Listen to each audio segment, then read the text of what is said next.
दोस्तों, इस बार कहानी में आने वाला है ऐसा तूफान जो खुशियों को भी हिला देगा और रिश्तों की असली सच्चाई सामने ले आएगा। क्योंकि रूही की जिंदगी में एक तरफ जहां उसका सबसे बड़ा सपना पूरा होने वाला है, वहीं दूसरी तरफ कोई है जो इस खुशी को जड़ से खत्म करने की तैयारी कर चुका है। अगर आप जानना चाहते हैं कि आगे क्या होगा तो वीडियो को अंत तक जरूर देखना और चैनल को सब्सक्राइब करके बेल आइकन दबाना मत भूलना। गाइस, कहानी शुरू होती है उस पल से जब पूरे घर में जबरदस्ती हंसी का माहौल बनाया जा रहा होता है, लेकिन असल में हर कोई अंदर से टूटा हुआ होता है। राजेश्वरी एक बार फिर अपनी हदें पार करते हुए पूरे परिवार को अपमानित करने में लगी होती है।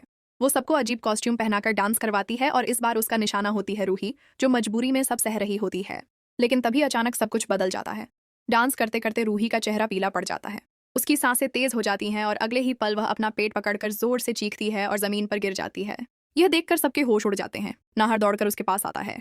उसकी हालत देखकर घबरा जाता है। वो उसे संभालते हुए बार बार पुकारता है, रूही आंखें खोलो, क्या हुआ तुम्हें? रूही दर्द से कराहते हुए बस इतना कह पाती है, नाहर मुझे बहुत दर्द हो रहा है। और इतना कहते ही उसकी हालत और बिगड़ने लगती है। ये देखकर नाहर एक सेकंड भी नहीं रुकता। वह तुरंत रूही को अपनी बाहों में उठाता है और पागलों की तरह हॉस्पिटल की ओर भागता है। रास्ते भर उसका दिल जोर जोर से धड़क रहा होता है और दिमाग में सिर्फ एक ही डर होता है कि कहीं वह अपनी सबसे बड़ी खुशी को खो ना दे। लेकिन वहीं दूसरी तरफ एक ऐसी शख्सियत खड़ी होती है जिसके चेहरे पर जरा सा भी डर नहीं होता, बल्कि उसके होठों पर एक खामोश मुस्कान होती है। राजेश्वरी ये सब देखकर भी शांत रहती है, जैसे यह सब पहले से तय हो। हॉस्पिटल पहुंचते ही डॉक्टर रूही को अंदर ले जाते हैं और नाहर बाहर बेचैनी से टहलता रहता है। उसकी आंखों में आंसू होते हैं और वह बार बार भगवान से दुआ करता है कि सब कुछ ठीक हो जाए। कुछ देर बाद डॉक्टर बाहर आते हैं और कहते हैं, तैयार रहिए, आपकी जिंदगी बदलने वाली है। यह सुनकर नाहर की सांसें थम जाती हैं और फिर कुछ ही देर में पूरे हॉस्पिटल में एक नन्ही सी रोने की आवाज गूंजती है। वह पल ऐसा होता है जिसे सुनकर हर डर खत्म हो जाता है। डॉक्टर बाहर आकर कहते हैं, मुबारक हो बेटा, हुआ है। यह सुनते ही नाहर खुशी से रो पड़ता है।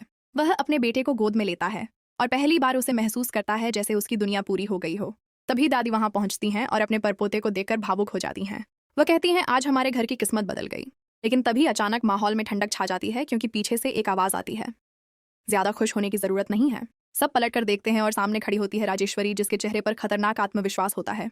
वो कहती है, ये बच्चा इस घर का वारिस नहीं बनेगा, असली हकदार तो अर्जुन है। ये सुनते ही सबके चेहरे उतर जाते हैं।